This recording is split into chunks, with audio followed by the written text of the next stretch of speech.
It is the Mike Sasson Show, broadcasting live from Mr. Small Studio Theater in beautiful Millvale, Pennsylvania. My name is Mike Sasson.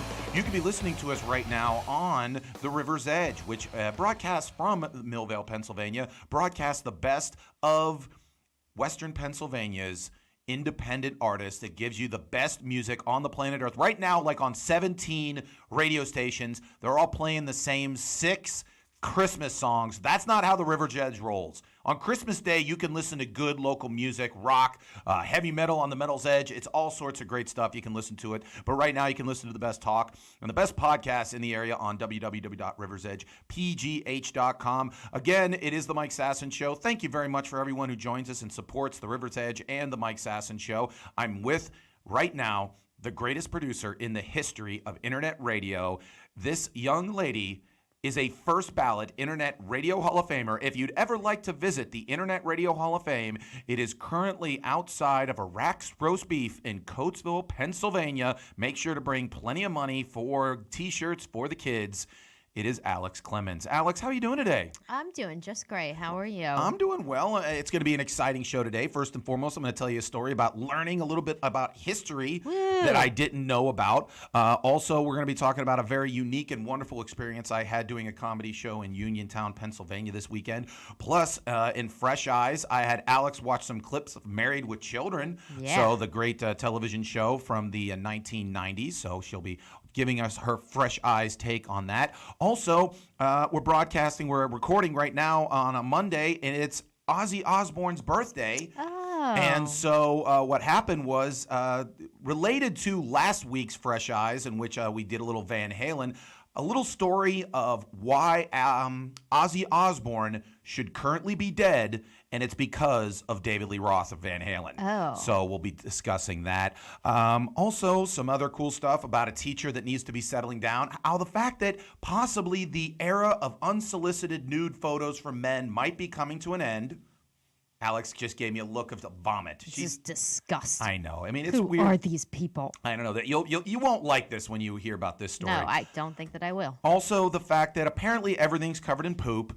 That's true. And a bunch of other stuff. It's going to be a wonderful day. Again, you could be listening to us on the River's Edge, or you could be listening to us on any of the podcast formats, either iTunes, SoundCloud, or Google Play, or watching us on YouTube, or watching us live on Facebook Live. So again, thank you, everyone, for coming out. I want to start out with essentially what my weekends consist of typically, being a comedian that works out of Pittsburgh, is there's a couple local bookers that book a lot of charity events, like at VFWs and at local fire halls and stuff like that. Your favorite events. Yeah, my favorite event. Yeah, the events that where you can get, a lot of nice pierogies, the ziti at the fire hall, and all the beer you could possibly drink. So it's always a good time. And so a couple weeks ago, I get a message from one of these bookers who sits there and says, Mike, I need you to do a 2-man show, which means I do a half hour, and then the headliner does like 45 minutes Okay. At a VFW in Uniontown, Pennsylvania.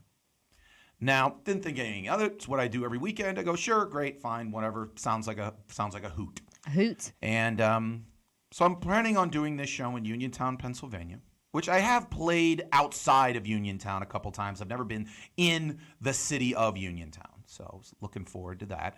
And all of a sudden, a couple hours before the show, I got a message from this booker that said, Mike, I was not aware of this, but apparently this VFW almost exclusively services veterans who happen to be African American. Almost exclusively.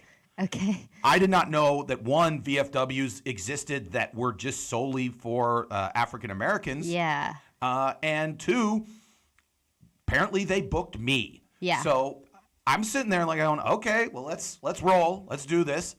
And it was actually one of the coolest events that I've been part of as a comic in this area. So I go to the VFW. And I meet the people there. Yeah. They couldn't have been warmer. It was unbelievable. And but what really got me was why they were doing this. I initially, most of these times when they're raising money for the actual like VFW or the fire hall or whatever to raise money to get firefighters or new axes or new hoses or whatever they buy. It turns out that the VFW here was raising money to buy bikes for kids in Uniontown for Christmas. Aw. And exactly my point. And she was the woman who was putting the event together was talking about the fact that she'd been doing it for a couple of years, but last Christmas they had gotten enough money to buy 25 kids bikes. Aw. But the problem was there were so many other kids in the area because, I mean, if we're being honest, the area is not doing well economically. Obviously it's one of these old steel mill towns where things aren't necessarily going great economically. And there's a lot of kids that, let's be honest, aren't going to get much for Christmas, let alone a bike. Yeah. So last year, she says, there were legitimately kids crying because they couldn't give everyone who needed a bike a bike. How do you even choose? I know. What do you do? I know. It's so she said since that moment, every person that had walked into this VFW, the cover charge was $1, and that dollar went towards this fund. And so she went to another one of a comedy show and found out that you could put on these charity events. And when I got there, she was just like, yeah, we're going to, just watch the comedy events. People bought tickets. And I go, well, you know what? You could do other things. Do you have like a bucket? Do you have tickets? You could do you could do a 50-50. And she goes, oh, that's a great idea and all this kind of stuff. And just not to pat myself on the back or whatever, this is the first time that I had ever given a percentage of what I had made at the show towards the charity that I had actually done. Because just like you said, kids who need bikes and want to get something at Christmas, come on, you gotta do that for that. But the thing that got me about this event was just how together these people were and how much they loved their community and wanted to help. So when the 50-50 happened, it was a small group of people, maybe 30 to 40 people in the audience, not a huge audience. By the way, I did pretty well. Good.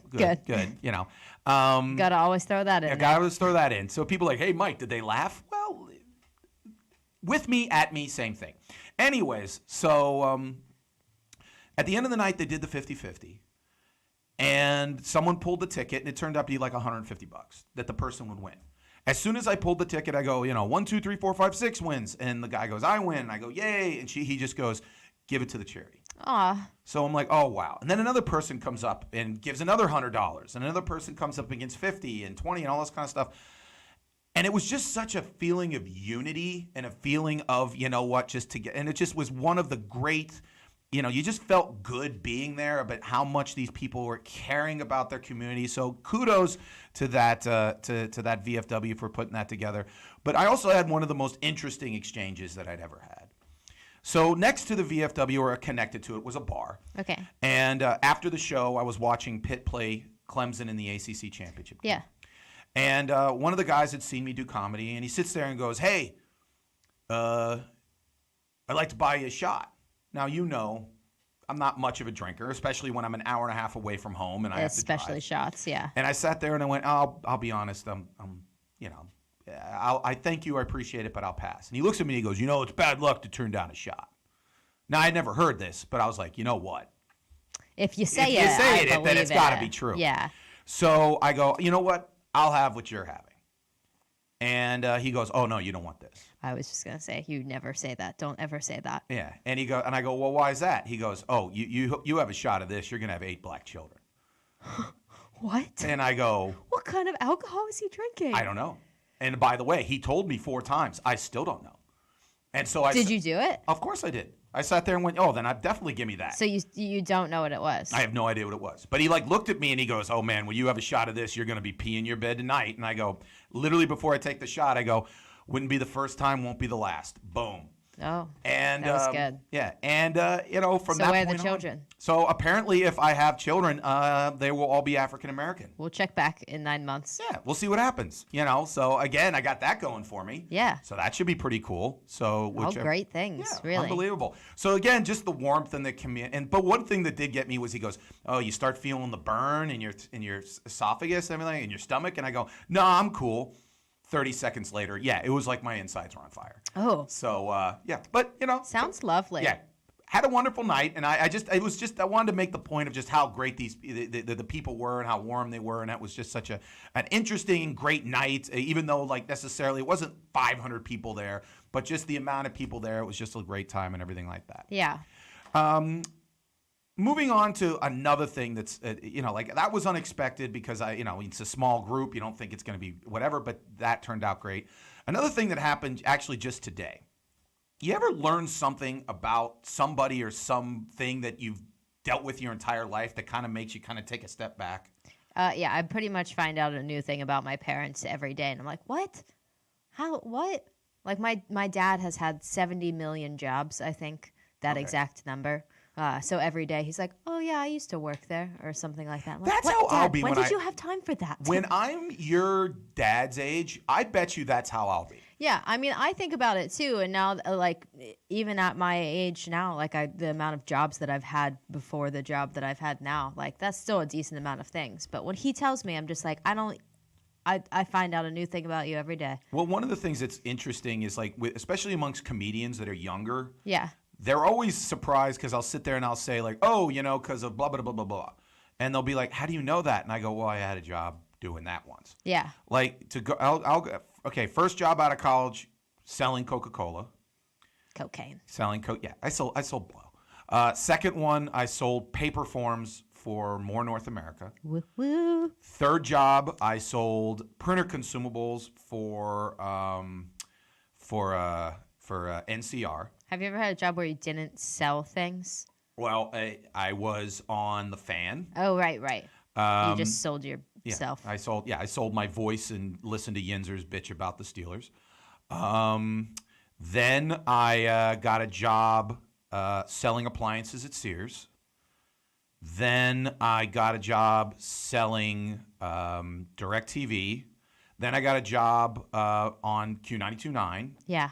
Got a job selling more appliances. So, yeah, a lot of jobs selling appliances, a lot of jobs on the radio, a lot of jobs. But, like at this point, I worked at PNC Bank for half a year. Yeah. So, yeah, lots of different. But it's weird because, like, for instance, when I worked for Coca-Cola, I learned a lot about retail. Yeah. When I worked for NCR and for More, I learned a lot about, like manufacturing, and also retail because I worked with both of them. When I worked for PNC Bank, I learned a lot about money and finances. And then again, obviously, you work in the radio, you learn about the entertainment industry and all that other kind of good stuff. So I bet you I'll be very similar to that when I have my child, especially since apparently because of that shot, he'll be African American and he'll have a lot more questions than just my previous work experience. Maybe. Now the other thing that I'm talking to this guy today. He's not old, but not young. And during the conversation, I realized that he grew up in approximately the same area I did. Okay. Just maybe like 30, 40 years earlier. Yeah. Like he mentioned that he went to Fox Chapel High School, but he legitimately was a freshman when the place opened in like 1961. Okay. So he's a little bit older. A little bit older than me. But and he was talking about how the area was so different. Like, and how much, like, especially where he grew up, which was Indiana Township, when he grew up, it was more farms. It was very rural, even though, like, really you're only about 15, 20-minute drive from Pittsburgh. Now, if you go out there, it's just housing developments and stuff like that. But the thing that got me was he talked about this restaurant in the area, which I've driven past. It has to be thousands of times. And you just see it, and you're like, oh, that blah, blah, blah restaurant. It's like this quaint little, like, house that, but they have a restaurant there and all that kind of stuff. And he mentioned a story of like, oh, yeah, that used to be my bus stop. And when I was growing up, and he just blew me away because this is the last thing I would have suspected. He goes, oh, when I was growing up, that was a whorehouse. Oh, I knew it. I was going to guess that. And I literally just like double take. I go, what? Because legitimately where this is located it's right near Fox Chapel. This is some of the ritziest real estate in the area. Yeah, what a perfect place for it then. Yeah. But that's like the big money whorehouse. Well, yeah, but at the time he said it was built initially because back before like Route 8 and everything like that, that was the way that you would go from Pittsburgh to Butler. And that was about a day's like carriage ride from Pittsburgh to Butler, so that would be like almost your first stop. Yeah. And so it was far enough. Like that's why, like for instance, in Fox Chapel, when they built like the Heinz estate, that was a country house. Even though now it's like 10 minutes away. And you're like, why would you build a country house? You could literally see Pittsburgh now. Right. But in 1920 or 1910, when they built it, it was way out in the sticks kind of deal. Yeah. And so that's one of those weird things, like you learn about people's histories. And then also, like, for instance, like more recently, like George H.W. Bush, the 41st president of the United States, died this week. Yeah. And you start learning more about him. Like, for instance, he was 18 years old and he was a Navy fighter pilot. Oh. And you're like sitting Pretty there going, impressive. like, yeah, you're sitting there going, damn. Okay. You know, I mean, like everyone always talked about Dana Carvey making fun of him, stuff like that. Like this was a legitimate bad dude. And then when he came out of the service, he went to Yale, and he was a baseball player, and he was such a good baseball player that actually the Yale went to the College World Series, and he actually was a really good baseball player and stuff like that. And that's always what's weird about, like, as much as we, like, think we know our grandparents or how much we know about our community, we really don't know as much as we think. Like, you talk about your dad, you're living with your parents now, and there's such a history. But I think that's one of the things we're going to miss because of the fact that especially people at our age and younger live so much of their lives on social media. Yeah. It's going to be something to where, like, legitimately, from when did you get your first piece of social media? Like, what age? I don't, maybe like 13. Okay, so for like 13 years old, for almost the rest of your life, every aspect of your existence is going to be documented. Yeah. Like your grandkids will be able to watch you in your 20s being a producer and a co-host of an internet radio show. Right. Like for 50 years from now, they're going to sit there and just going to be like, who's that giant man yelling into the microphone? And you'll have to explain, don't worry, he's dead. Yeah. And, you know, but that's such a weird, I don't know if that makes us, will that make us more interesting to our future grandkids or less interesting? Maybe more interesting just because you can find out more without even like like even having to talk to that person. Because I mean, like a lot of my family, since my parents are the youngest in their family, like a lot of my family has passed away. So like I don't know much of that history unless my parents tell me, but that's like my parents repeating the history that they know about, family members and stuff like that. So it might be really cool because like, oh, maybe you didn't know this person at all. Maybe they passed away before you were born, but you can look at their whole life, and like know more things about them and feel more connected to that person, even though you never knew them. See, it would have been weird for like my grandparents because both my grandparents, my grandpas, were in World War II. Yeah. And they never really talked about it. Yeah, exactly. And so, like, it would have been weird if there was, like, Instagram at the time and, like, my grandpa in, like, the South Pacific was, like, taking pictures, like, here come the Japs. Hopefully they don't kill us. I'm sure that he would have, definitely been concerned about Instagram at that point. Yeah, I think most of the soldiers right now in Afghanistan mostly – well, that was one of the things. My sister-in-law actually had – her brother was in Afghanistan. Yeah. And – it was interesting because she sat there and goes, because of all the communication, they almost talked more when he was in Afghanistan than when he lived in Western Pennsylvania. Because they would go into a room, there'd be TVs there, they could FaceTime each other. Yeah. There wasn't, a ton to do other than, go out in patrols and then come back and watch TV or do whatever. And so legitimately they would just like once or twice a week just sit there and start talking. And how much, did they really, communicate even though, and so now they almost became closer when he was across the, the world because he was just like every day he's like, yeah, well, I'm doing this and all this other kind of stuff. Yeah. I don't know. Interesting thing. But a whorehouse. Last thing I would have thought of. There's a restaurant downtown, or there was a restaurant downtown. Wait, what's the one in Oakland? Is it Papa D's or is it Papa J's? Papa J's is near Point Park. That's across the street. Okay, so that one. Yeah. It's closed now, but that was a brothel. That was one of the first places I ever did stand-up comedy.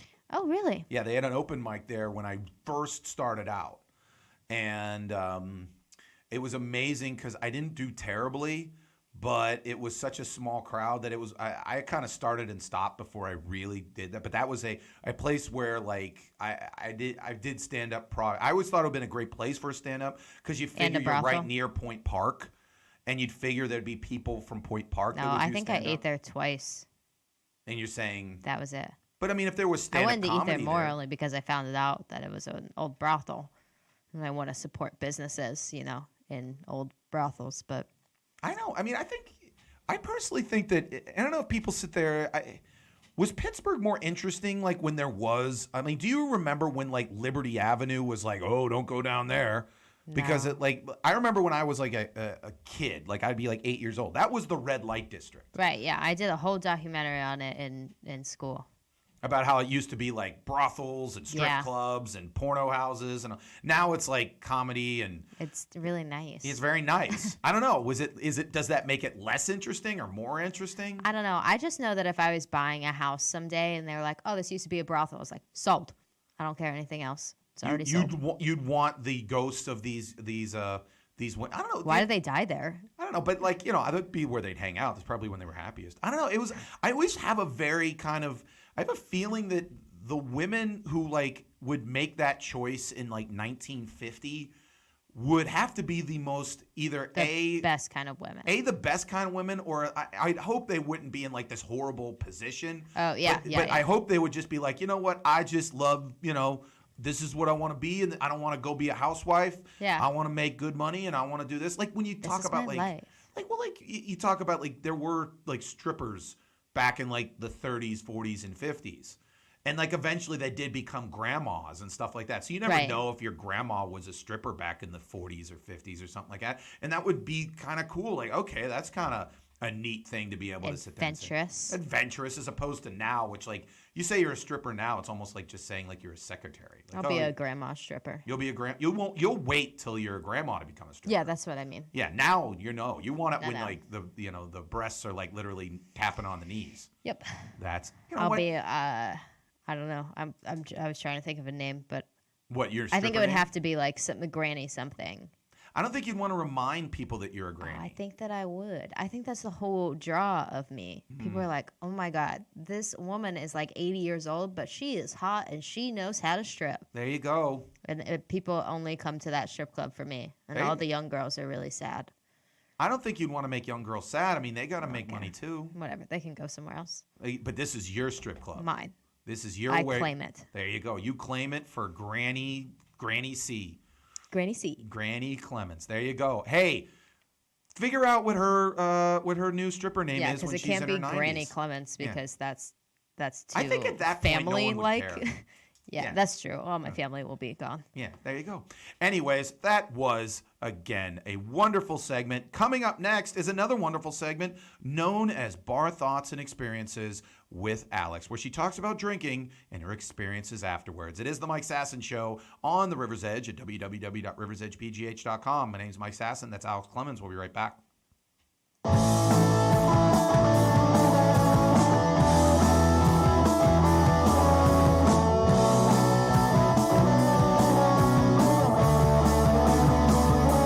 Stuck in a dream, I couldn't wake up. 3 cheers for the breakup.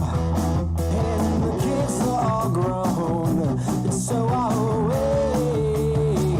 I've been living in the memory. It is the Mike Sasson Show, broadcasting from beautiful Millvale Studios at the Mr. Smalls Studio Theater here in beautiful Millvale, Pennsylvania. I have to say Millvale a couple more hundred times. That's how I do it.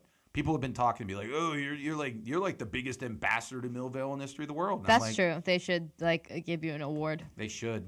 The award is the love and adulation of the people, Alex. I think the award would be biggest suck up. Yeah. To Millvale Everyone. in general. All right. Well, I'll take it.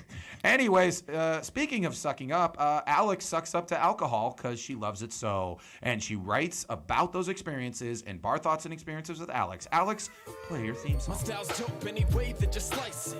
I don't. I actually, whenever I don't hear it, I can't sing it. You know those songs? That's almost every song to me. Yeah. But It's something in the pizza. I got cool style. Yeah, old style. There you go. All right, Alex, Bar Thoughts and Experiences. So this past weekend, last week on the show, I talked about how I met a very cute bartender. Yeah, you did. And so this weekend, me and my sister decided to go back to that bar. Okay. Have a few drinks, visit, see him at work, whatever. Okay. And I learned that I should never become friends with bartenders. Ooh, why is that? So me and my sister started out. We're doing this thing now. We decided on Saturday. We're doing this thing where we have once a month we treat ourselves, and we spend $30 on everything that we get. So we did it. We decided this because we got a $30 bottle of wine. Okay. And then we both got $30 meals. Ah, okay. What was your $30 meal? Steak. We both got the same meal. Okay. And then we had another $30 bottle of wine. Is $30 wine better than $5 wine?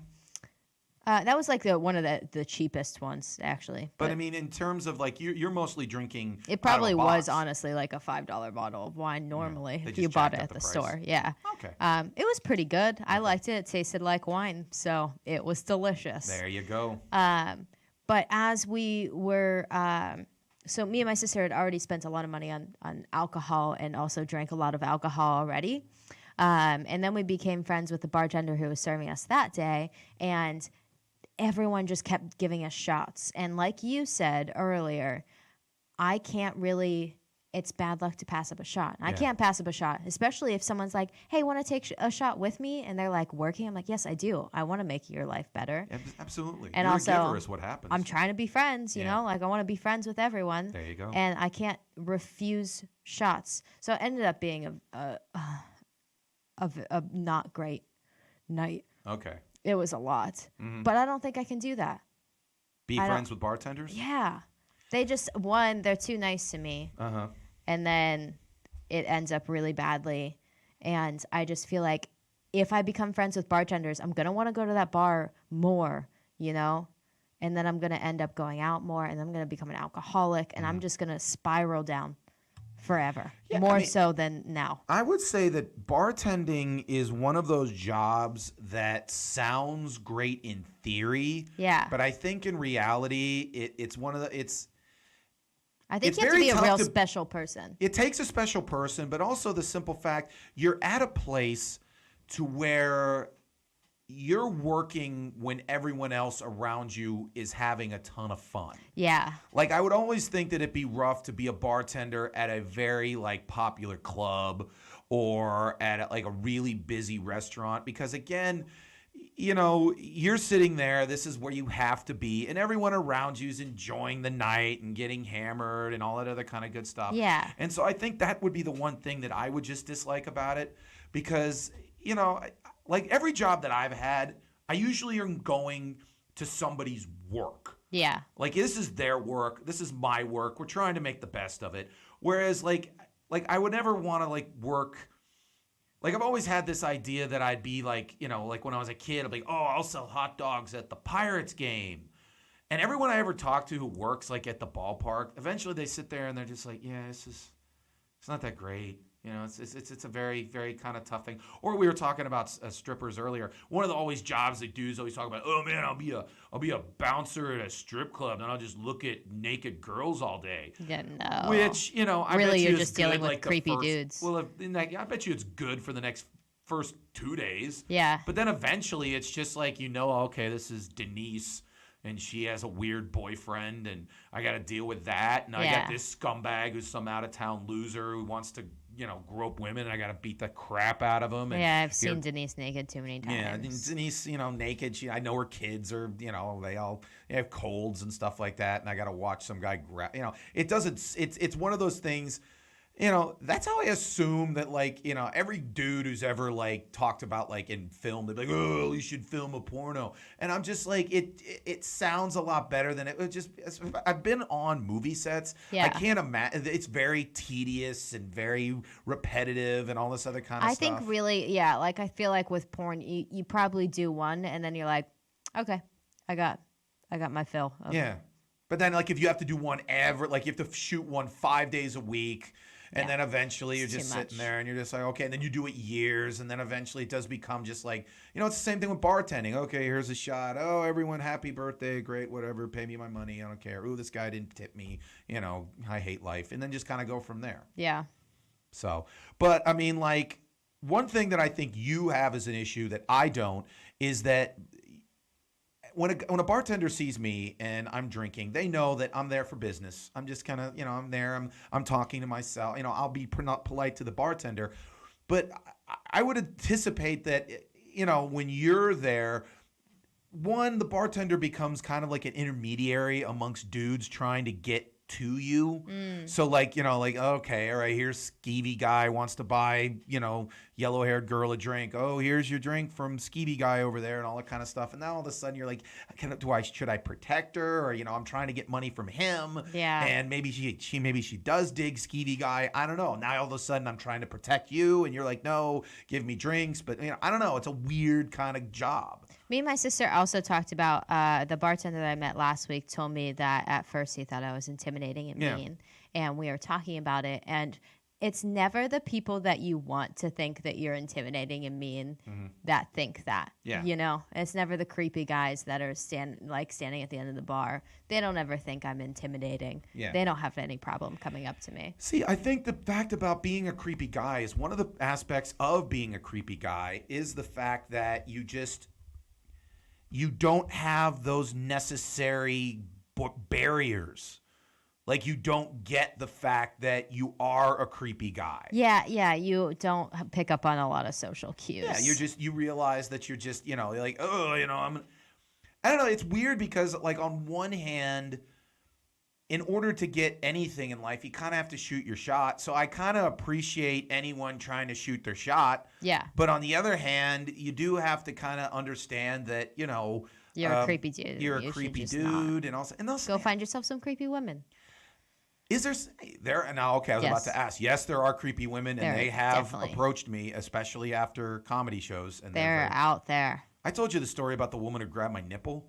Yeah, that was one of the weirdest stories. Don't you just wish that you could set those people up? Have a creepy Tinder. Yeah, if I just met a woman like that touched your nipple, I'd be like, she didn't touch I have it. a great guy for you. Squeezed my nipple, and then her friend goes, "Yeah, we can't stop her. She's the horniest girl we know." And I'm just like, I'd give her. I have a guy saved in my phone from years and years and years ago. Yeah. And his name in my phone is just Creepy Park Dude. Yeah. I had to eventually save his number because he called me all the time. What did Creepy Park Dude do? I think I was sitting in the park, I'm assuming. How old were you? This is when I was in college. Okay, so in your early 20s. Yeah, and he came up and talked to me, and it was fine. I, talked to him and whatnot. And, he didn't seem like that bad of a guy. Uh-huh. I don't know. I don't really think that he was, but he, I gave him my phone number, and then he called me. He would call me, repeatedly multiple times a day. How old was he? I don't know, maybe 30, something like that. So he met a girl in the park and got her number somehow. Yeah. And I would answer and say what I was doing with my day. And I was like, I'm not really interested in hanging out or anything like that. Did you point blank say that to the guy? Yeah, because he would call me all the time. And I'm like, this is a lot. This is too much. Yeah. At first I'm like, maybe, I don't know. And I was there ever any part of you that was like, this guy's not that bad looking? Or was it immediately like, no, this guy's creepy? No, yeah. I was like, he seems like an okay dude. See, that's the problem, man. If you're in that kind of that gray area to where it's like, it's hard to get out of. I got, who knows? If you're in that gray area, don't call the person 16 times a day. Yeah. That's always a good... Just don't do that ever. Don't call anybody 16 times a day. Don't do that. Don't call your mother 16 times a day. Don't call anybody on the planet Earth 16 times a day. Unless you need to know how to cook a chicken from your mother. Yeah. Then at that point, text her. And if she knows how to text, then kind of go from there. But hey, there you go. Anything else with bar thoughts and experiences? Nah, man. That's what it comes down to, is just don't be the creepy dude. Yeah. There you go. And now we move on to my segments, otherwise known as Hot Takes. Hot Takes. Alex, play a song.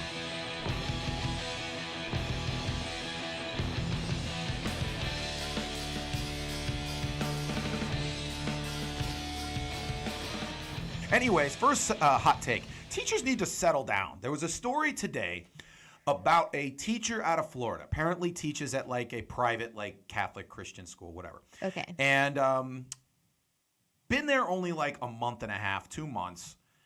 And at the school, they had a policy where it didn't matter what you did, the lowest grade you could get was 50%. Don't ask, that's what their policy was. Whatever, it's a private school, you're paying the money, whatever. So the teacher decided, no, I got to teach these kids about life. So kids were not turning in their homework, and she was giving them a 0. And the principal brought him in and said, hey, you don't understand, policy is there's nothing, lowest you can give them is a 50. And she was like, no, that's not how life works. You get a 0. And so many people, like, when they heard about this on like the news and Twitter, were like, that's great for that teacher. You're teaching kids about life. Here's my take.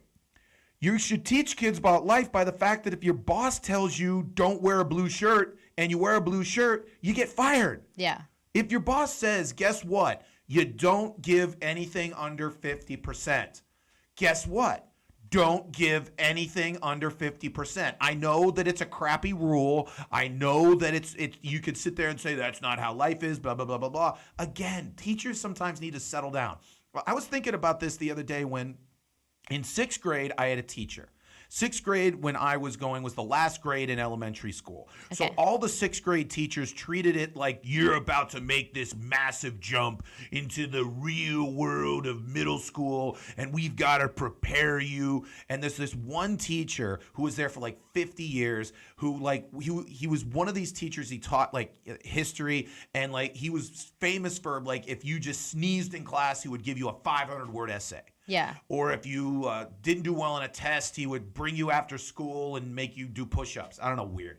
But like just stuff, and he would always say continuously, that won't work in 7th grade. That won't work in middle school. And you guess what? It did. Yeah. Everything, nothing changed. He was just so high-strung. And I wanted, if he was alive today, I would just be like, you realize you were just bothering 12-year-olds. Right. That's all you were doing. You were just doing power trips to 12-year-olds. You did nothing. You accomplished nothing. Settle down. Same thing with this teacher. I understand you think that you're saving the world. At the end of the day, you lost your job. They should have fired you because it's called insubordination. That's the first one. Second one, like there's the term dad bod. Yeah. Like you sit there and like, oh, women sometimes go, I don't want these guys with abs and, guns. And so I want a dad bod. I want someone with a little, push, cushion for the pushing, right. that realness, whatever like that. I'm starting to get into, and I want to start it. I'm starting to actually get into mom bod. Mom bod. Mom bod. When you're talking about, a woman that looks like she's in her 30s and 40s, she's, she's not super thin. She's not like, again, women with abs freaks me out. Yeah, I agree. So again, like, you know what?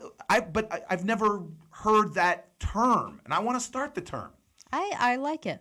You know what? I think there's a lot of guys into mom bod. We'll see how the moms feel about it. I do. Like, again. Let's take a survey. If you're a mom and you sit there and say, yeah, because there is a different type of bod when you have produced, offspring. Right. It's a different, or even if you haven't, there are, like you talk about MILFs, like that's a mom bod. It's not the thin 21-year-old, I work out 100 days a week. I want women who, have gotten a big old butt from squatting down, picking up toys. That's what I'm looking for. That's a real woman. That's whatever. But I've never heard the term, so guess what? I want to start the term mom bod. I agree. Let's figure it out. I'm with it. There you go. According to most historians, Jesus died when he was like between 33 and 36. Okay. And the thing that came to me the other day is the same reason why, like, Belushi or Jimi Hendrix or, all these guys died when they were like 27 and all this kind of stuff. And everyone always like, what would have happened if Kurt Cobain would have lived to be like 60 years old and everything like that? And I almost sit there and be like, he would, obviously it's good for him. He'd be alive and, all that kind of stuff. But like for his image, it probably would have hurt it. Right. Because like, again, it's almost like, and I had this thought, elderly Jesus would have probably hurt the brand. Yeah. Like if Jesus, everyone's just like, oh, okay, we get it. Yeah, if he would have just been like, I believe that I love everyone except people who daren't get on my lawn. Just like, I think it was one of those things, at least for the publicity's sake and for the brand long term, the fact that he passed away in his 30s, just like with Belushi or Kurt Cobain or Jimi Hendrix. Jimi Hendrix never actually played on, with like, never did a made-for-TV movie in the 80s on ABC. Yeah. John, Belushi never eventually had to be Britney Spears' dad in a movie. No, that went to Dan Aykroyd. That's what that happened. But that's the thing. Jesus in his 60s, I don't know if that would have hurt the brand. And I actually think elderly Jesus would have hurt the brand. Do I have anything else? Teachers need to settle down. I wrote down teachers need to settle down twice. That's how much they need That's to. how much teachers sometimes need to settle down. Do your job, help where you can, but just really settle down. Again, that is Hot Takes. Thank you very much. And now, moving on, we're going to play a little song, but when we come back, one of the greatest and most influential shows of the 1990s is Married with Children. Alex, I'm going to tell her a little bit about it, and then I'm going to ask her what her thought processes of Married with Children was in Fresh Eyes. Coming up next on the Mike Sasson Show, broadcasting from the Mr. Small Studio Theater in Millvale, Pennsylvania on www.riversedgepgh.com. My name's Mike Sasson. We'll be right back.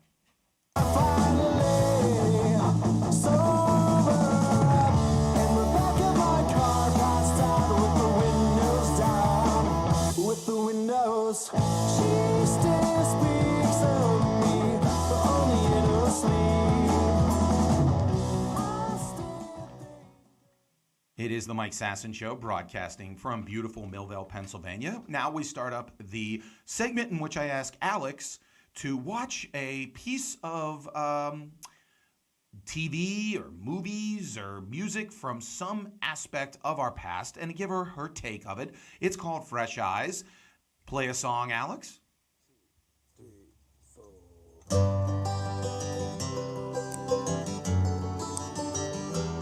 This is such a better song than normally you play. So No, it's not. It is such a better song. Anyways, so this week I've actually never had Alex watch an old TV show, but I was going through some old clips of some TV shows that I liked back when I was, in teenage years, stuff like that. And there's always this the saying of, "Oh, they can't do that anymore." Yeah. Well, this TV show is definitely in that category of they can't do that anymore. It's Married with Children. Again, Ed O'Neill, Katie Seagal, Christina Applegate, the other kid. Anyways, so Wow.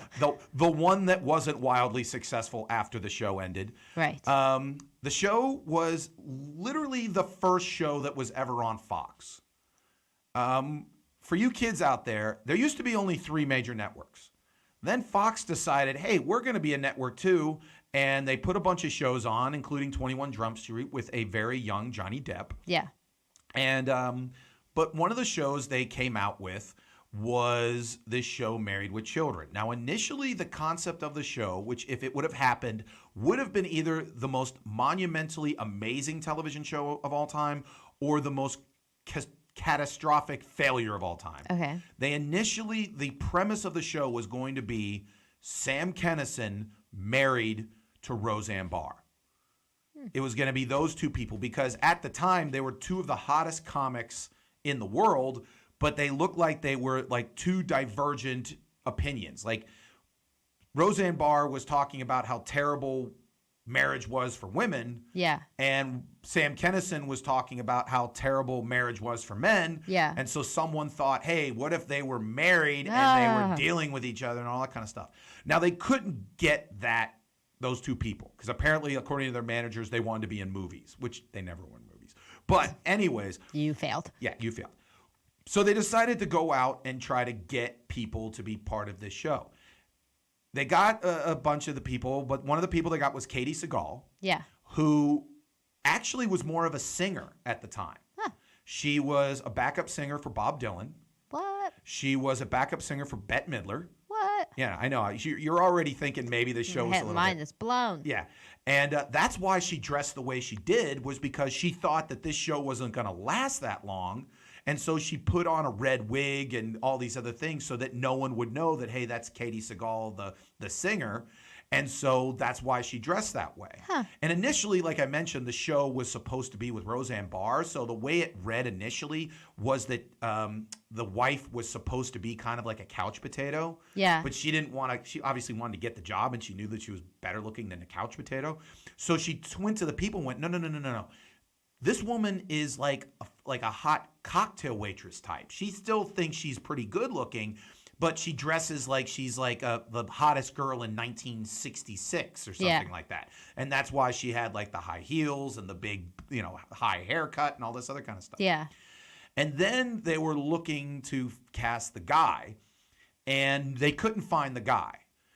Everyone who read for the part either read him as extremely angry, Yeah. or as like Jackie Gleason, like very loud, very boisterous.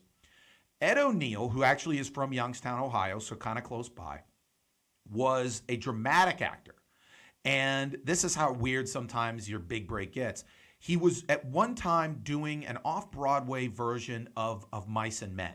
Okay. And a casting director from LA was in New York visiting his like aunt. And they went out to a play, and he saw Of Mice and Men, saw this guy playing Lenny, and it just in the back of his mind just thought, okay, I'll keep like an eye on him because I'm a casting director. You never know. Right. And so when it became time to cast this Al Bundy type, he sat there and went, I know this sounds weird. We've literally seen every comic, every comedic actor, whatever.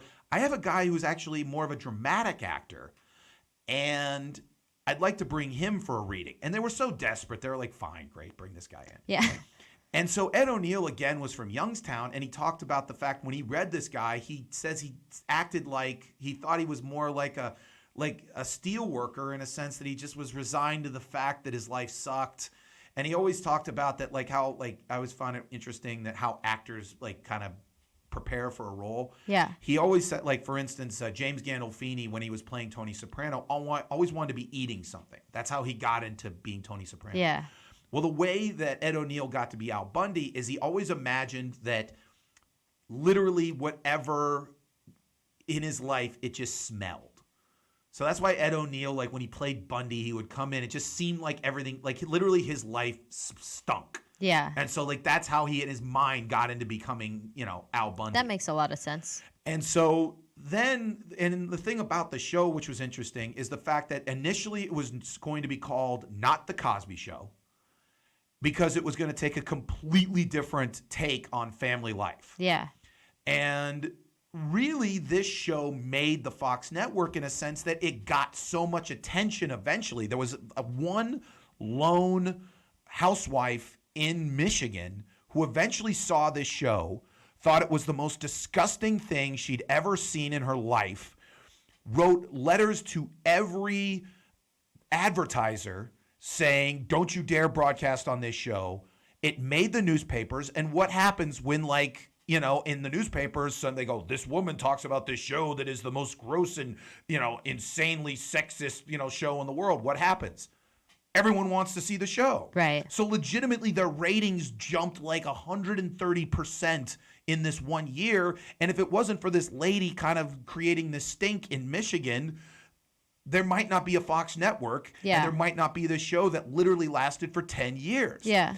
So what I sent you was 2 clips. One was like an 8-minute clip of Al Bundy basically making fun of everybody. Yes. And so you got like a taste of the kind of humor that was on the show. The second clip I sent you, which is again kind of showing that they can't do this show anymore. Yeah, neither of these. Was Christina, Applegate, who was at the time probably 18 to like 24 years old. Yeah. In the most scantily clad, like, bouncing boob type outfits in the history of the world. And again, this was on primetime television and everything like that. And they legitimately were, she was the sex pot of all sex pots. Yeah. After watching these clips, first and foremost, had you ever seen a Married with Children episode before this? I have not. Okay. Did you know who Al Bundy and what Married with Children was? What did you think prior to, did you know about it? Did you think like, oh, I've heard of it and I didn't think there was anything of it? What did you think of it prior to I this? mean, I've heard of it and it never really seems like my type of show. It seems like another one of those sitcoms that I would think was pretty stupid. Okay. So After watching these clips, what was your thoughts? I still think that That's pretty stupid. I don't like his humor isn't my favorite type of humor. I'm not a huge fan of like insulting humor. I think because I don't like any kind of conflict, and in my mind it arises with conflict. Okay. So I'm not a huge fan of that kind of humor. And it just seemed like a lot of the same stuff all the time, which I mean, that makes sense. You have to have like a character and like build on that character. So the fact that he makes the same jokes all the time makes sense, but still not my favorite type of humor. Well, the thing that got me after watching the clips is, especially now looking back on it like 15 years after it ended, was just, I remember it was politically incorrect for that moment. Right. For now, it's straight like, are you kidding? This show would have been taken off the air in an hour. Oh, absolutely. I mean, not only the essentially exploiting a 24-year-old girl for turning her into the sex pot of all sex pots. Right. But insulting women, insulting fat women. Yeah, like insanely insulting. Yeah, like really ripping into just every type of just... Oh, as soon as like if someone were to write that in a script, and as soon as that person saw it, they'd be like, "Oh, no, this isn't going." Yeah, but it really was just this, and the weird thing about the show is how popular it was with kind of lower middle class men, because when they talk, I mean, they interviewed Katie Sagal about it, and she goes, "When I first saw this, I thought it was a satire." He goes, but eventually so many people came up to me and went like, oh, yeah, Al Bundy's my dad. Yeah. Oh, Katie Sagal is my dad. And to be honest, when I saw the show, Al Bundy really did remind me of my dad. Yeah. This kind of like resigned to the fact that your life's this and there's no point, and just kind of try to keep going with your day, and marriage stinks and women are this and all this kind of stuff. And I was just kind of like, yeah, I see a lot of my dad, and I see a lot of the the typical Pittsburgh kind of attitude towards life, and just, hey, work hard, no one cares, and all that kind of good stuff. Yeah.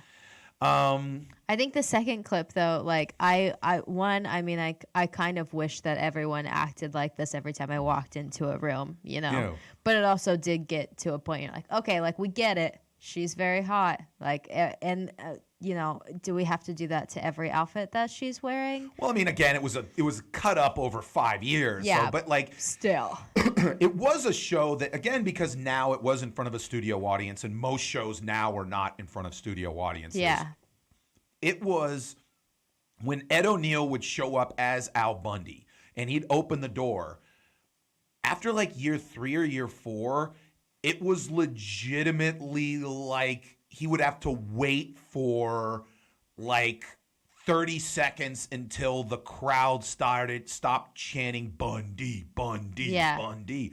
Or when Christina Applegate would come down the stairs, the hooting and hollering of the outfit she was on would take like till she could deliver her line. Like, just imagine how much that would I mean, obviously I'm sure it feels nice at sometimes, but like to a certain point you're just like, I want to do my scene. Like, you're totally ruining my scene. Like, I'm sure that has to mess up any kind of acting that you're doing. Especially comedy, which is so bent on timing. Yeah, exactly. And so you're like sitting there and you're waiting.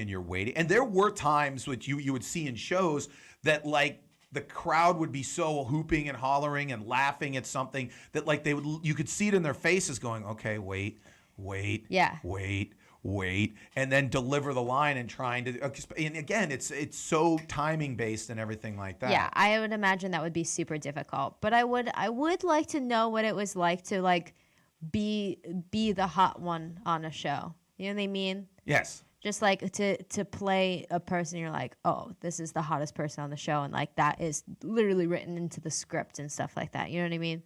I wonder what that'd be like. I would assume, just like you said, it was probably at a certain aspect very flattering, but at some point, again, you talk about creepy dudes. There had to be a plethora of creepy dudes. And then she's probably like, I have to wear this. This is the outfit. Well, I remember reading an article of what she talked about. What she would say to herself would be, this is what the character would wear. Right. And the character of Kelly Bundy was, and let's just be honest, there are girls out there that back in 1989 and 1992 would go out and dress as if they were in, you know, a Motley Crue video. That is absolutely true. I mean, you even go, like, I've always found, like, my two of my brothers went to IUP, and I remember when I went to UConn, most of the girls, especially since it's Connecticut and it's cold, really cold, would be dressed in, like, you know, sweaters and sweatshirts and jeans. When I went to IUP, it literally was like knee-high boots, you know, skin tight mini skirts. I mean, it was a show. I'm like, damn, these are some girls dressed like this. But I, you know, so there was that aspect of it. But it was just this, it really was, especially considering what's followed in terms of Fox. Yeah. It was their shock troops. Yeah. It was the thing to get people's attention going, this is how different this network is. Yeah. This is not Cosby Show. This is not Cheers. This is not Family Ties. This is a show that is going to be just unadulterated, just gross out sex humor type deal. Yeah. And the fact that it lasted for 10 years, and the other aspect of the show, which is so weird, is where the people have gone from there. I mean, Ed O'Neill got a second big-time TV show in Modern Family, which you'd think is the complete opposite of Al Bundy. Even though every time I watch the show, I just keep on thinking, oh, this is if Al Bundy went to college. This is if Al Bundy, you know, everything.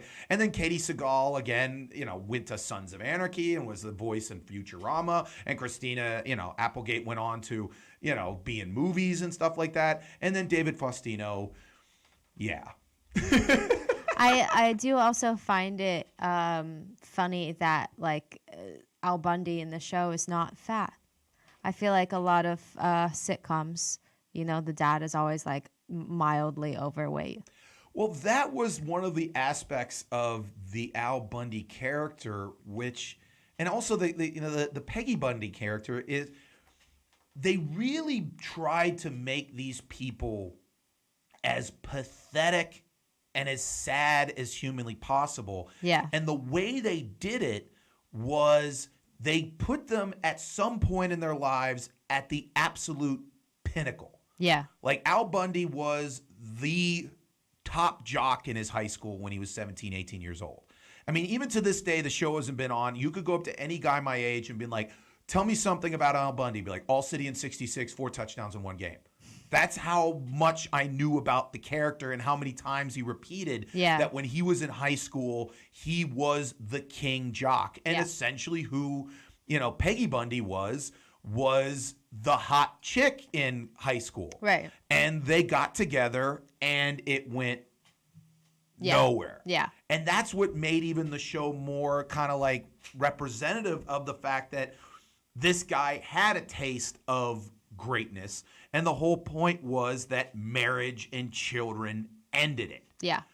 And that's what, you know, I mean, and it's sad to say there are a good percentage of people who believe that they peaked in high school, they married the wrong woman, or they married too early, they had kids too early, and then it just, everything was downhill from there. And that's why I think the character for a certain, you know, group of people was so like they have so much an attachment to him, because it's like, yeah, this guy gets it. Yeah. And that's sad, because it's one of those things, like I'm reading a book about like Bruce Springsteen, and, you know, the life of the kind of lower middle class industrial guy is a very sometimes dark, sad existence. Yeah. And Al Bundy's was dark, sad existence. He had no hope. He was never going to escape this. He was never going. But he knew that he would, when he walked in that door, nothing good was about to happen type deal. And that's what, again, what's made the show so unique, because if you look at most sitcoms are about rich people. Most sitcoms are about, like, oh, it's Dr. Huxtable. Oh, it's, you know, Charlie Harper, who lives in a Malibu beach house. And, you know, or, you know, even, you know, shows like Family Ties or Cheers, they have money. There's never a point. They live in a nice, clean house. This guy lived in a sty. The couch didn't match. There was a brown, ugly, you know, refrigerator. Yeah. that's what made the family almost so endearing to people in places like Pittsburgh and stuff like that. Because like, oh yeah, I know these people. Yeah, it's relatable. Yeah, all that kind of good stuff. So, but overall, you would just say, yeah, absolute complete. Yeah, crap. probably wouldn't ever watch it. Yeah, there you go. Anyways, that's Fresh Eyes. That's the whole point. Thank you very much, Alex. Oh, you're welcome. Now we move on to news and notes from the world of sports and weirdness and all sorts of stuff. Alex, play the song. Get all stars now.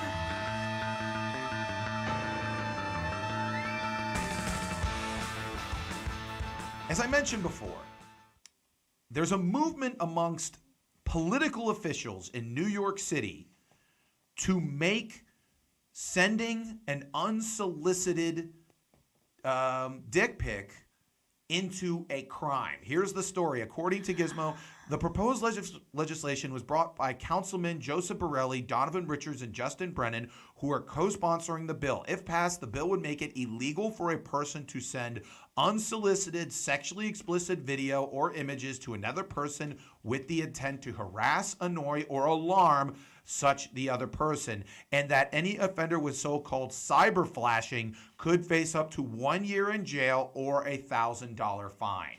Man, people think that our jails are like overpacked as it is. You're going to send it with people sending dick pics. Yeah. Now, again, this all comes to, they're saying essentially all sending an unsolicited dick pic is the same as if a guy came up to you in the park and flashed and you didn't want to see it, the same way that if a guy sends you a picture of his junk via the phone. I don't know. There's so many conflicting feelings, I feel like, towards this. Because, I mean, I guess if it's like, yeah, if you are not asking for that and it's like you feel harassed by it, especially, I don't know how people are with Have you these received things. a dick pic from someone and you were unexpecting a dick pic from? Yeah. And were you like, oh my God, I feel harassed and this is awful? But I don't think I've ever received one from someone and I was just like, oh, like, I don't like this person, or like I don't have any any relationship with this person. Like, I've gotten surprise dick pics before, but I don't think it's ever been to a point where like, oh my God, this is creepy and I don't want this and I feel bad. So I guess the point of the bill would be if the person would feel as though, okay, this is harassing me, I don't want to see this. I mean, I guess this could be good for certain situations. I'm sure there are people out there that like, I don't know, there's definitely some weird perverts out there. Yeah. You know, probably sending their dicks to young children. Well, that's a completely different right. But even situation. someone, yeah. But I mean, there's people out there that I guess would be terrible. That's why I've never sent anything, because again, no one's ever requested it, and I'm never gonna like send one unrequested. So, it just seems kind of hard to mandate. Like, do you call the police? Yeah. What happens? You have to call the police. You say, "Hey, I've received a." It's Just like if you were walking imagine through the park and someone flashed you. You call the cops and say, "Hey, the guy in the raincoat flashed me." Imagine if you were a cop and you like you go in one day and this is the training seminar that you're sitting through. It's like, oh, okay, now we have to like go arrest dudes that send dick pics. Yep. This is a thing now. Yep. That's how it works. Well, then you have to, yeah. I mean, there's so many things that go along with it. But I mean, I thought you were gonna say people wanted to get rid of them altogether. No, they're just saying that's absurd. No, they're saying that I don't know. It's a fine line. How do you know when someone doesn't want one unless you send one? Well, I mean, you should probably just wait for that person to ask, or like be in that type of conversation, I guess. Okay. Let me. It's or like reciprocate. Yeah, I would say that. Like, could you send like a request like, hey, I have a penis. Would you enjoy seeing it? Maybe just send something a little less than your penis first, and send out a feeler. Like a knee. Sure. An elbow. Maybe like the rest of your body. Yeah. You're the small of your neck. I was gonna say your abs, but like you might not have them. Yeah. We all have penises. Very few have abs. Yeah, but just, some other part of your body and kind of get a feeler. Maybe just your face even. Yeah. Maybe just hint to the fact that you're naked and then see how that person responds. I think that's the key. You got to make sure that you're maybe you allude to the fact that, hey, I've got male genitalia. Yeah, and then that person responds like, "Hey, let me see more," and then you're like, "Okay, there you go. I already got it on stock. I'm ready." Go. Speaking of something that is kind of weird, a Harvard nutritionalist is saying that French fries, a portion of French fries should only be 6 French fries. And people on Twitter are going insane saying, what are you nuts? What's the point of only getting 6 French fries? And the point the nutritionist is making is, I'm saying don't eat French fries in general. And if you're going to eat them, you should eat like 6. Yeah. And my point is like, does a nutritionist really need to tell me that French fries are not good for me? Right. I think we know. But I do think that there are certain people like, oh, it's a vegetable. Potatoes are vegetables. And she's just like, you know what? Just because God made them doesn't mean it's that healthy. Yeah. She called them a starch bomb. And she just sits there and just be like, yeah, if you're going to eat them, you should eat 6. Which, again, no. If I'm eating 6 French fries, it's because it's on someone else's plate. And they've told me after 6, hey, you're not getting any You more. just need some balance, you know? Balance it's all between about balance. what? Put your fries, if you have a salad, you know? 6 fries seems like a good amount of fries to have on a salad. I would say the 6 fries is okay if you're having like a burger and you want to put the fries, then you put 6 fries in your burger. That sounds good. Yeah. I've never been big on the French fries in a hamburger. Now, granted, you have the Permani brothers and stuff like that. And then, like, I've always felt like having French fries on your salad was just pointless. Because I'm just like, if I'm going to eat a salad, I'm trying to, like, not It's be just such a a little fat bit. pig. You only 6. Only 6. Yeah, but they never just only do 6. Yeah. They always do like a you pound. have to of them, pick up. even though French fries are so damn good. Speaking of something that is so damn good, I told you about the fact that Ozzy Osbourne is having his birthday today. I think he is like, he's old. He's like 6,000 69. years old. Yeah, he's like 69 years old or whatever like that. Anyways, so you know how on the internet they show like, you know, they always do top 10, blah, blah, blah, and all this kind of stuff. Yeah. Well, today in honor of Ozzy Osbourne's birthday, they did the top 10 reasons why Ozzy Osbourne should already be dead. Okay. And they told a story, which I thought was a really cool rock star story. So I'm going to tell it. I love cool rock star stories. Don't you like cool rock star stories? Yeah, they're my favorite. All right. So I sent you the picture that in 1978, Van Halen, who we've talked about a couple times, was on their first big American tour opening up for Black Sabbath. Yes. Now, Black Sabbath were completely fried, doing drugs in insane amounts, so they weren't exactly at the top of their game. But Van Halen were all these young kids out of California, and they were. So they were actually blowing the doors off the joint, and kind of Black Sabbath was, you know, kind of getting their ass kicked. Okay. So they were feeling a little bit bad about themselves and all this kind of stuff. And so David Lee Roth was talking about that, you know, it's 1978. I don't have a show. I'm a rock star. I'm going to do some cocaine. Okay. So then Ozzy Osbourne's like, you think you can do cocaine? I can do cocaine. And David Lee Roth's like, no. I can do cocaine. And so they had the first ever, which I've ever thought of, a cocaine off, in which they started at 11 p.m. and kept doing cocaine until legitimately both their road managers forced them to stop at 9 a.m. the next morning. Ooh. And so they were just doing a cocaine off. So you're sitting there going, well, who won the cocaine off? This is why I think history will document that David Lee Roth won the cocaine off. Because what happened is after that at 9 a.m., they're like, dude, we got to get out of here. We're in like Nashville. We got to go to Memphis to do a show tomorrow. So they get on a plane. They fly to Memphis. They go to a hotel, which is like a chain Marriott hotel. So it looks exactly like the other hotel that they were just at. So the way it worked was the road manager would hand you your keys and say, okay, you're in room 123. Go there. It's like 3 p.m. Sound checks at like 7. I'm going to pick you up at 6:30. Sleep off whatever you're doing so you can do the show tonight. David Lee Roth goes up to his room, takes a nap, whatever. Gets a big knock on his door at like 5:30. And he's pissed because he's like, oh, you're waking me up early. What's going on? So he goes to the door, and the road manager for Black Sabbath and Van Halen and all these people are at the front door going, where the hell is Ozzy Osbourne? Oh, no. And he's like, I don't know where Ozzy Osbourne is. He was here this earlier. What's going on? He's like, we can't find him. And they're like, oh, I don't know where the hell he is. He's like, well, did he say where he was going? Whatever. He's like, no, I saw him the last time you saw him. And they're all worried that he had just run off the hotel and he was drinking and someone had captured him, and they were worried it was the South, and so maybe some born-again Christians had captured him and all this kind of stuff. And so it got to be like 7, 8 at night. The show was supposed to start at 9. They can't find him. They actually asked David Lee Roth, could he sing the Black Sabbath songs? He goes, I don't know any of these damn songs. And so they had to cancel the show. And so they're all worried that he's dead, that he's in a ditch, that he's all this other kind of stuff. So they're all in the lobby the next morning at like 8 a.m., all worried that Ozzy Osbourne's dead. All of a sudden, open the elevator. Out comes Ozzy Osbourne thinking nothing had happened. He goes up to him and goes, when's the show start? And they're like, no, you idiot. It's 8 a.m. the next morning. What happened to you?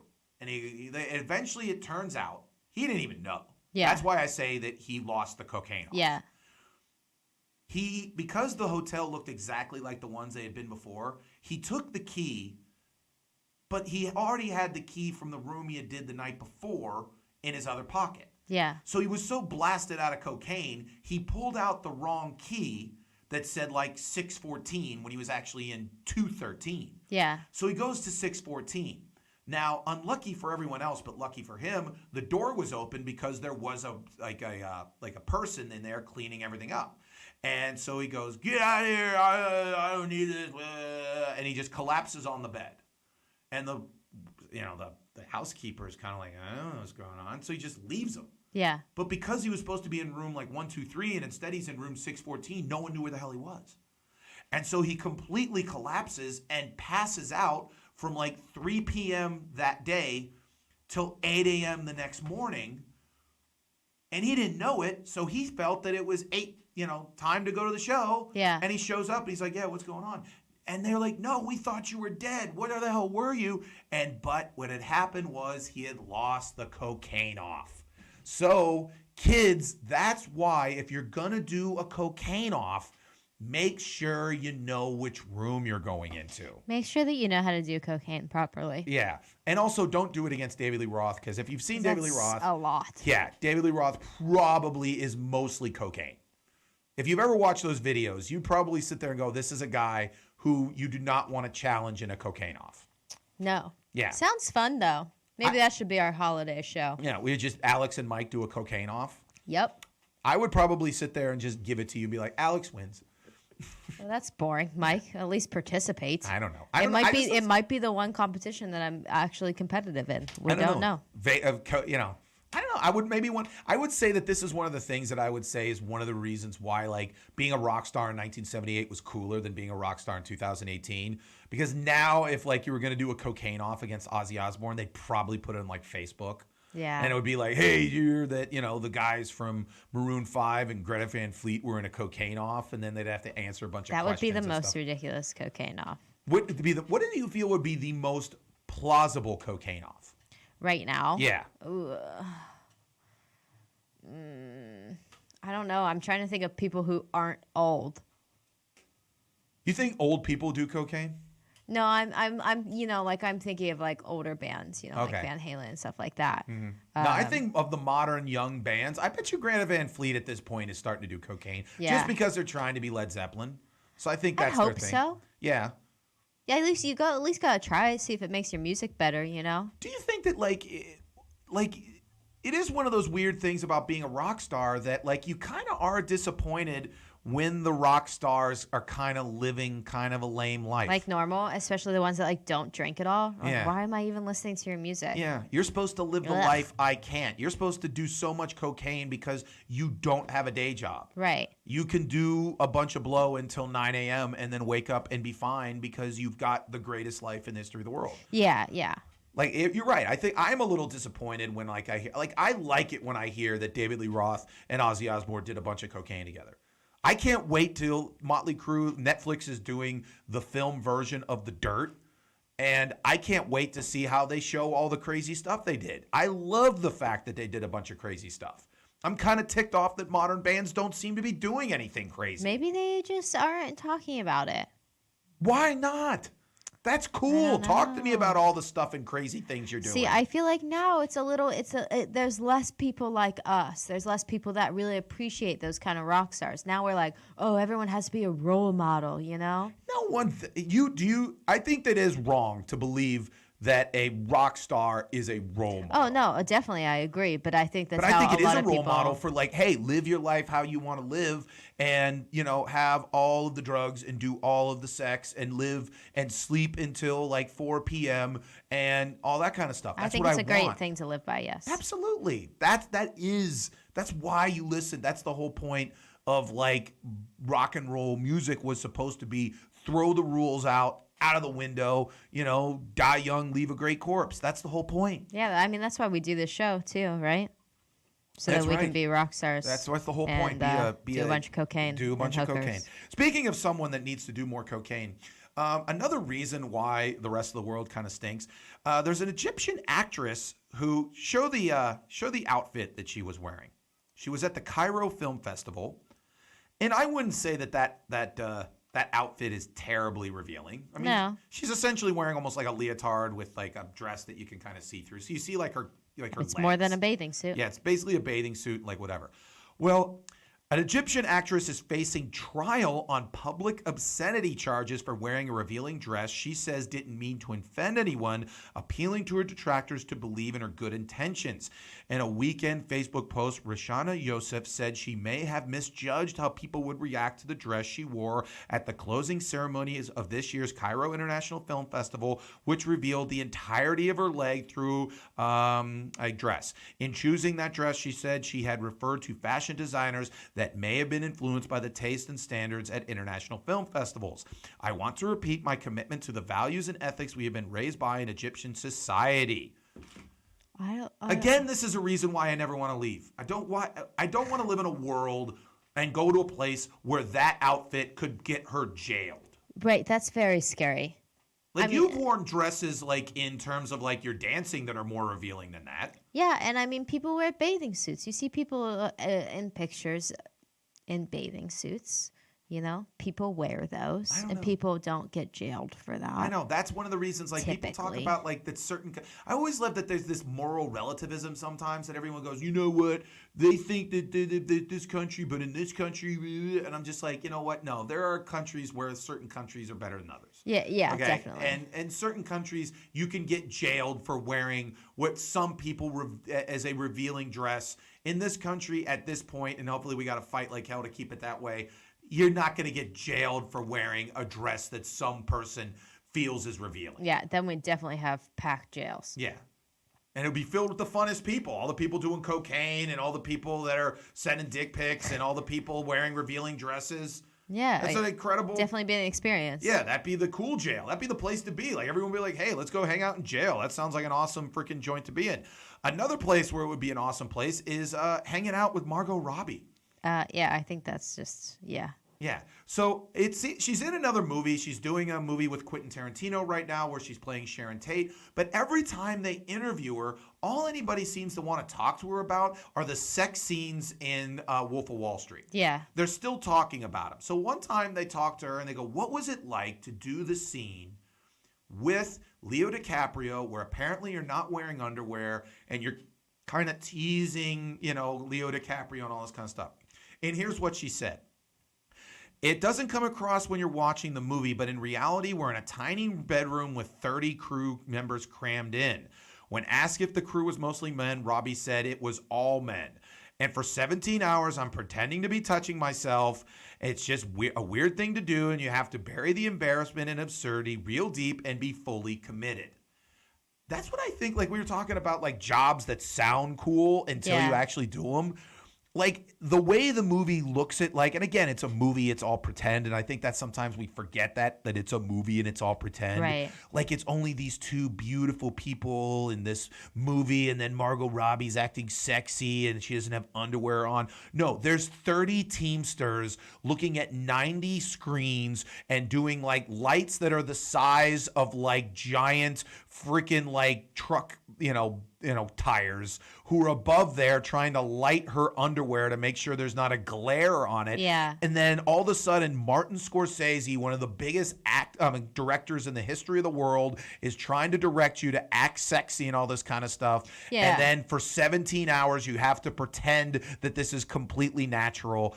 And it's the first time that you're ever doing it. And the first time you're ever doing it and everything like that. And that's why, at the end of the day, it's not as easy as these people make it look. No, they're very good at it. Yeah. But again, that's the whole, like, I remember being in, like, when I was, like, on the set of Mindhunter, it was one of those things of, like, I was there for, like, 2 weeks. And in terms of actual screen time, it was maybe, like, 10 minutes. Yeah. But it took 2 weeks to shoot 10 minutes. Right. And it would take, like, a whole afternoon to do, like, 30 seconds.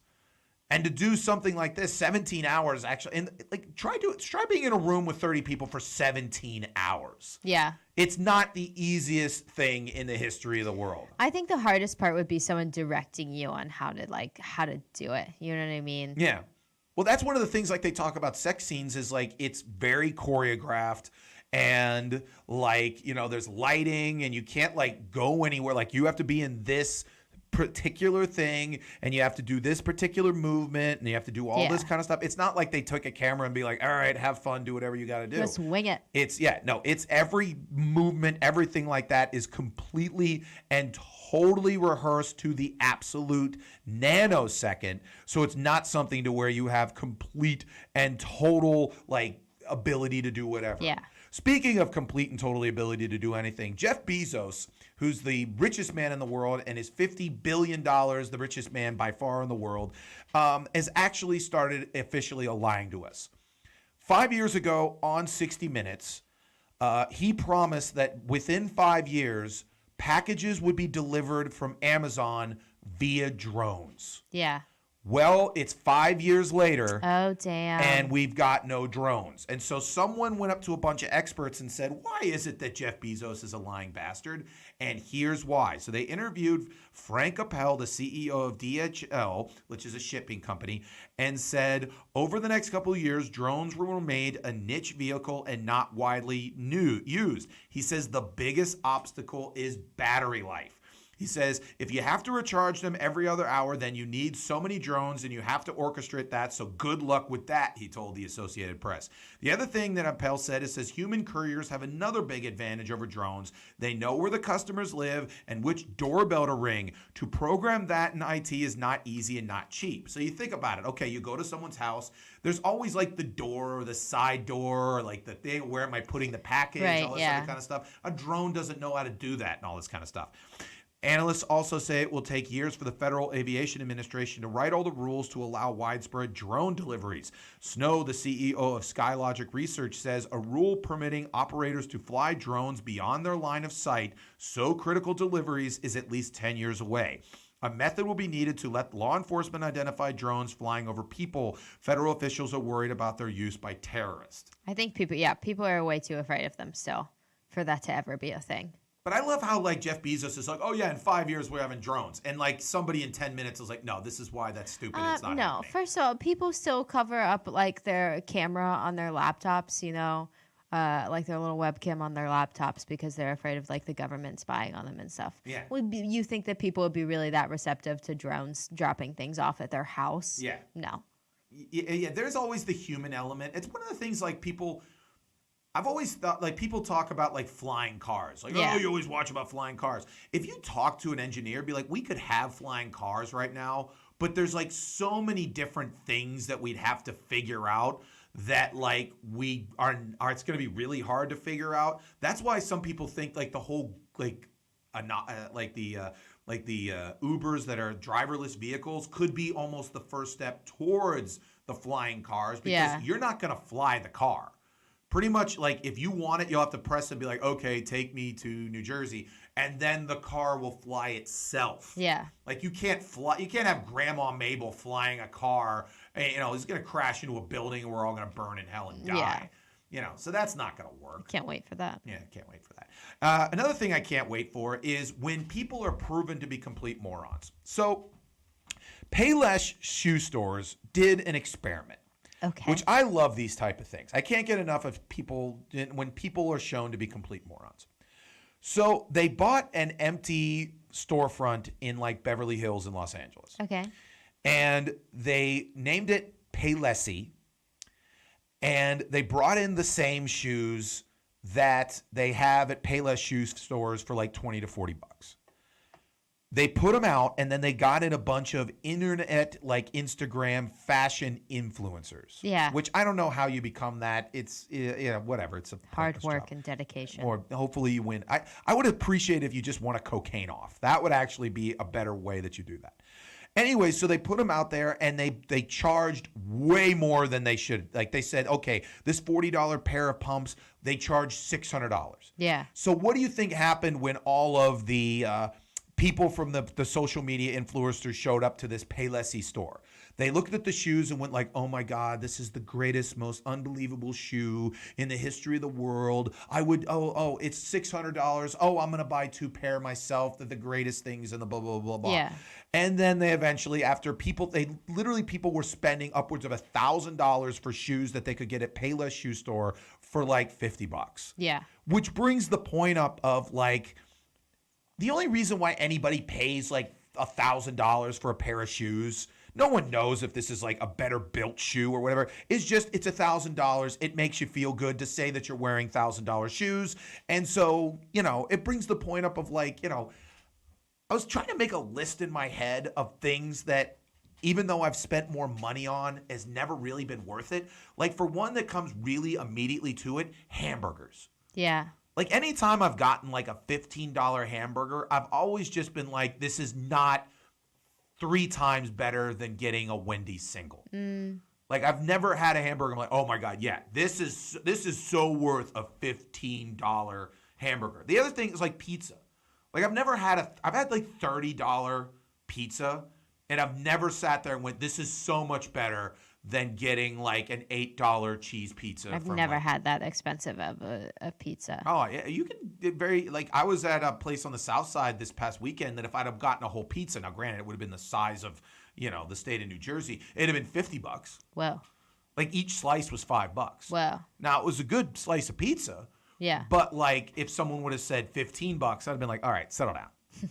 But like, can you think of something that you have eaten or worn where you're just like, you know what, this hasn't been worth the money. It's been the same if I would have bought this for like $5. That's why I said like with the wine, like you bought a $30 bottle of wine. Did it taste that much better than getting some box wine that you could have bought for like X amount of money less? Yeah, my dad, I was in New York a couple years ago, and I used to always buy these really shitty like $20 combat boots. And I would just buy a new pair every winter because they would end up like the soles would fall off of them by the end of winter because they were cheap shoes. Yeah. So he had me get, when we were in New York, he was like, you should buy a nicer pair of shoes. Like, let's just get you a nicer pair and then, you'll be able to wear them for longer, blah, blah, blah. So I spent like $150 on these pair of shoes that normally I would have spent $20 on. And now, first of all, I don't like them anymore because my style changes in a couple years. And also they don't keep my feet warm. They're not as good in terms of feet warming than the $20 shoes? Yeah, the $20 ones kept my feet warmer.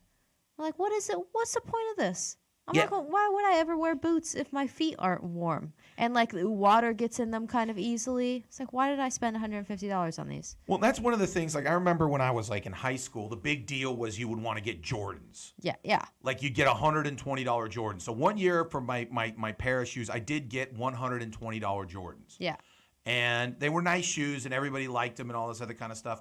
But like, it didn't make me play basketball any better. No. I still, You were still the same person. Yeah, I still stomped. You weren't any cooler. Yeah, whatever. And I just think there's very few pieces of like that's one of the reasons why like people will sit there and be like, oh, Mike, you're just, your jeans, t-shirt, and pair of sneakers.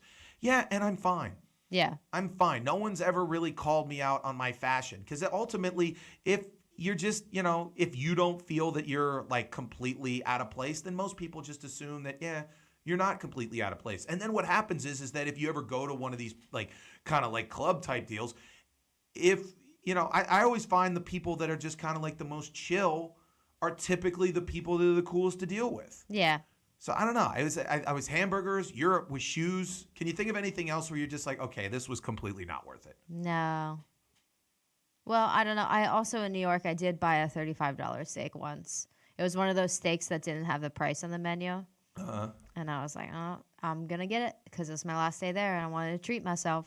And it was not as good. At the time, I would go to Fridays all the time and get steak there. And I was like, this is completely equivalent. Yeah.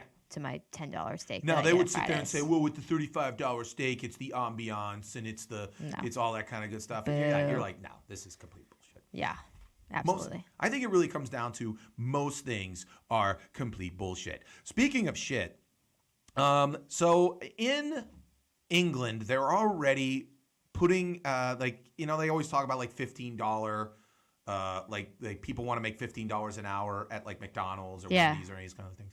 Well, in Europe, they're already at that point, so they put a lot of you don't order from a human being anymore. You have to go to like a touch screen and stuff like that. Yeah. So one of the things that they were talking about is they did a study where they looked at the actual like the touch screens, and they did like a big old like test to see like, okay, what's on these screens and stuff like that. It turns out that every screen that they found over in England had fecal matter on it. Basically poop. Everyone. Well, people poop all over their hands. But poop is everywhere. But that's the whole point I had. Like everyone's trying to say this is why we shouldn't have like, touch screens. I'm Just sorry, like did you not touch everywhere. the handle when you came into, you had to open the door. There's poop all over that door. Yeah. You went to the bathroom. You had to touch something in the bathroom. There's definitely poop all over that. Yeah. Everything is covered with poop. Yeah, and your that's cell okay. phones are covered with poop. People are too concerned about germs. That's something that really bothers me. People are too concerned about germs and they're hurting themselves. Well, I think that's one of the things that I've always found is like everyone's going with hand sanitizer, but actually they've said that that's the worst thing because what happens is bad. You kill all of the germs that are real easy, and so the ones that continue to propagate and grow are the ones that we don't have the cure for, and that's how we create like the omega super germs. Yeah, and you're killing like good bacteria that you need. Yep. Because you're killing all of the bacteria. You're not like just deciding, hey, we're going to kill just this bacteria. No, you're killing all of the bacteria, and some of that you do need. Yeah. To fight off other stuff. But really what it comes down to, pretty much everything is covered in poop. And that's okay. And it's okay. Something that is... I'm still really hungry. Yeah. Another thing is, it's covered in poop. Yeah, great, whatever. Anyways, something that kind of made national news, and I wanted to get your take on this. This is becoming like a big controversy. The story was that this woman was with her daughter. Her daughter, who has epilepsy, so that means they got on the plane first. Okay. Her name is spelled A-B-C-D-E. It's pronounced Absidy. And when she went there and she handed the ticket to him, the person who was looking at the ticket essentially saw the name A-B-C-D-E and started laughing and saying, wow, what a stupid name. Yeah. So this is from the thing. The employee mocked the little girl's name, ABCD, pronounced Absidy. Now the airline has apologized to the mom and the daughter in a public statement. The incident occurred at John Wayne Airport in Orange County. The Redfords were pre-boarding, as they usually do, because Absidy is epileptic. When Southwest Airlines gate agents started laughing and pointing at the child and making fun of her unique name to fellow airline employees, I turned around and said, hey, if I can hear you, my daughter can hear you, so I'd appreciate it if you stopped. Then he says, Mom, why is she laughing at me? He says, everyone's not nice. She basically said that she took to her name. She says, she's name shaming me. Name shaming. Yes. Now, here's the point. Should you make fun of a little girl's name? No. No. But also, should you name your daughter Absidy, spelled A-B-C-D-E, and not expect someone to think it's a little weird? It just seems a little selfish on your part to name your child that. I always think of that whenever I see people, and it typically happens if I'm looking at resumes, and I'm like, why? Why did someone name their child this and then expect them to do well in the world?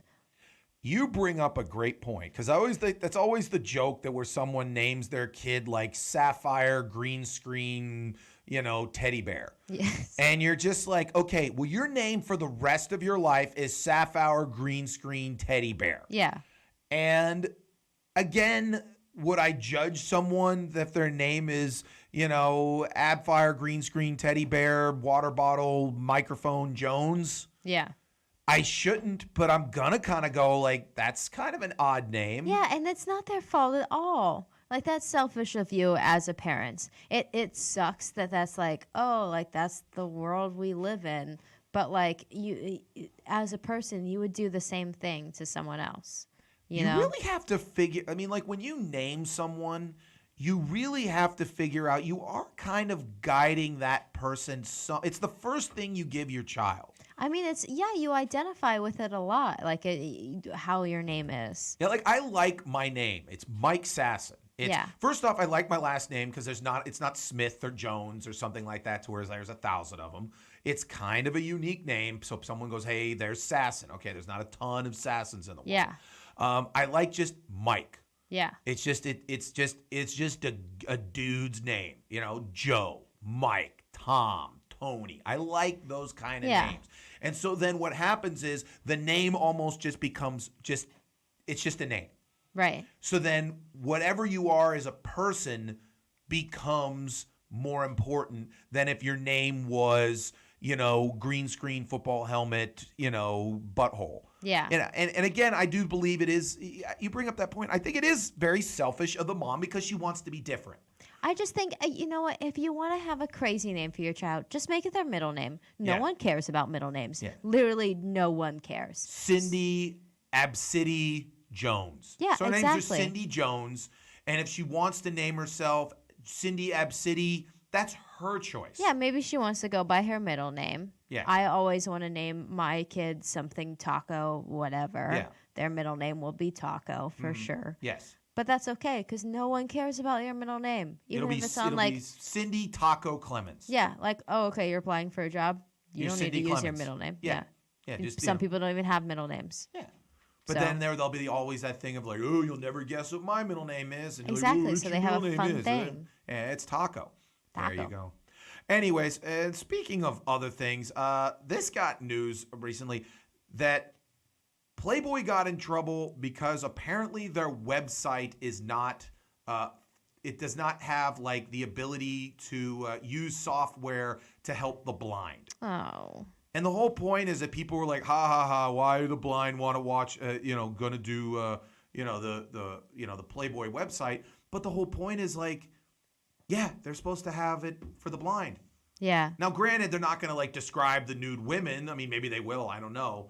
But like the whole point is like if there is like articles on it and the blind guy wants to read the interview with Lauren Michaels, then yeah, you got to have to make it for blind people to do that kind of stuff. Yeah, I feel like a lot of websites aren't like this though. So I, don't know, but I it's guess just- maybe Playboy is more of an issue for people. but I would sit there and say I think it would be an interesting job to describe the women in Playboy.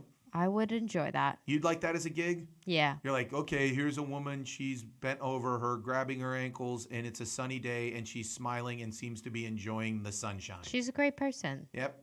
There you go. And oh, by the way, but like a 12-year-old boy. I don't know. That's always what you always see. I always find that weird, but that is like a saying. But like a 12-year-old boy. That's like an old school saying. Like people are That like, oh, I sounds got an ass like a terrible. 12-year-old boy. That's terrible. I know it's terrible. Most things before like the last couple years were terrible. Okay. That's how things were, Alex. It's not good sometimes, but we've gotten better by not naming our kids Ab City. We'll speak to this, and this is the last story of the day. There's a guy named Galvin Clarkston of Las Cruces, New Mexico, who was trying to get a marriage license in Washington, D.C. to marry his wife. Isn't that a wonderful thing, Alex? Yes. Well, here was the problem, though. He handed her, the person at the clerk's office in Washington, D.C., his New Mexico license plate, license. She sat there and goes, I'm going to need to see your passport. And he goes, why? I'm giving you my driver's license. He goes, no, if you're a person from a foreign country, you need to see a passport. And she's like, what the hell are you talking about? I'm from New Mexico. And she's just like, yeah? Which brings us to the point. New Mexico is in America. Even though it has Mexico in the name, it's still America. It's New Mexico. So that's just something to where if you're going to work as a clerk for marriage licenses, I think the minimum should be you should know that New Mexico is in America. Just know like a couple states. Yeah. The ones around you, maybe. Well, the hard ones. Your side of the country. Well, like I bet you she knew Pennsylvania. She knew like Connecticut, Vermont, Maine. Now, granted, I would say of the states, New Mexico might be the toughest because it says Mexico in the word. You kind of maybe glossed over the new part, but still, New Mexico is a part of America. So the only place that I would say that shouldn't be a part of America is that part of like Michigan that's on top of Wisconsin. I never understood why that's Michigan. Okay. I'm not a big fan of that. That should be just part of Wisconsin. We should try and change it, Mike. I should just be like, you are part of Wisconsin. Boom. Win. Victory. There you go. That was news and notes. Next up, do we have any comments, Alex? Yeah. So we're going to play a song, and then we're going to do comment your ass off. So play a song, Alex. Say hello to the world. Say hello to the villain that spins you round. All right, Alex. That was very chill. It was a very chill song. There you go. So we have some comments from our favorite listener, Sam. There you go, Sam. What's up, Sam? He asked if we plan to take the show overseas. Sure, why not? Which sea? Which is your favorite ocean? I don't know. You haven't had a favorite? You've seen both. Isn't there more than two? Well, I mean, like, there's two major ones. I think the two major ones is Atlantic and Pacific. Which is your favorite? I don't know. It looks the same. It's not like it's any different. You know, it's beach, ocean. I get it. It's the same. I'll be honest with you. I was a big fan of Pacific. I thought the Pacific was nice. The Atlantic seems to be a little bougie. It's the bougie ocean. Bougie? Yes. Is that what you're saying? Yes. Bougie. It's the bougie ocean. There you go. I said it right. You said it wrong. I don't know. They're the same thing. No, they're not. One's like more of a little bit of a lower class ocean. I think the Pacific's a higher class ocean. I don't like know. when the rivers, like I would say in Pittsburgh, the Allegheny is a higher class river than the Monongahela or the Ohio. Yeah, all water is the same to me. But would you I don't agree look at that it the as... Allegheny is like our showpiece river and like the Monongahela and the Ohio are a little bit kind of, that's not our showpiece river. That's our working man's river. I guess, but I like the other ones still. And I'm not saying the Allegheny is a better river. Well, actually it is. I grew up along the Allegheny. I like the Mon. Really? The Allegheny Yeah. is so much cleaner and so much nicer, and things are nicer around there. We Yeah. built both stadiums looking at the Allegheny. That's just a nicer river. No. What do you like about the Mon? I think more of my favorite bridges go over the Mon, so Really? You're not a huge fan of the Highland Park no. or the Fort Duquesne? No. I like the Smithfield Street Bridge. It's my favorite bridge in the whole world. Really? You're a big fan of the Smithfield Street? Yeah. But I think of river, now you're saying the structures, but I think the river itself, you got to go with Allegheny. No. Okay. What else? Oh my God. Sorry, I'm wearing my old glasses, so I can't see anything. Should the Stillers fire Mike Tomlin now or wait until the end of the season? They will not fire him at all. They're never going to They're fire never him. going to fire him. He will retire. He will never get fired. Unless ownership changes, which it's not happening, he's not losing his job. Yeah, I can't see that. Yeah. He's done well enough. He's the second most successful coach in his tenure next to Bill Belichick. Yeah, so I'd say that's well enough. Yeah, they're not firing him. They're not. It's sad because again, he has a lot of deficiencies. But I would sit there and say that they're not firing him. I have a vitamin B deficiency, but I'm still a great person. Do you really? How did you find that out? The doctor. Really? Maybe I have it too. How did you know? What's some signs? Blood. Blood Test. You have to get a blood test. What were the signs? Why did you Memory. take a blood? Okay, I have a great That's memory. a huge one. I Okay, don't well, remember then I don't what have else. that, 'cause I have an amazing memory. I have the greatest memory in this Yeah, I world. don't remember what I'm else. going to start talking like Trump. I'm gonna just start saying if I have something that I have the best of it at all. Okay. Like if you sit there and Do just it. be like, hey, how did you get a haircut? I'm like, yeah, I got the greatest haircut in the world. I have the greatest people in the world that give haircuts. I have Let's the see greatest. how people are towards you. Yeah. Probably the same as they are now. I would sit there and say, most people would just be like, okay, Yeah, that's great. Mike. Yeah, whatever. cool. Cool. Do you have pizza today? Yeah, I had the greatest pizza in the world. I have the best pizza makers in the world making pizza. I make the best pizza. I eat the best pizza. I only eat the best pizza. I have the best people in the whole world making pizza. I invented pizza. Okay. That's actually kind of fun. Where's your holiday tree? We had one last year. I'm sad that we don't have one this year. Where's We had the like a Godfather? little tiny one. We gotta get some holiday festivities. We in just here. put up my Christmas tree at my parents' house this weekend. Wait, is it a real tree or a? It's a real tree, yeah. Ooh, where'd you go? They get it at Costco. Oh, okay. Costco is everything.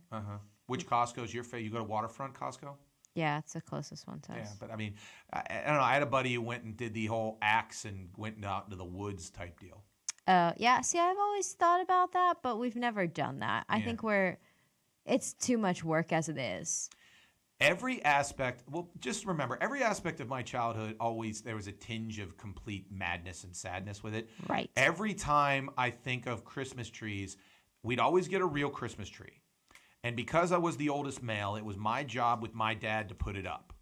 And again, we always have to find the stand, which we never could find it. It was always missing screws and all that other kind of good stuff. So then eventually we'd find a stand, or we'd have to go to like Walmart and get a new stand.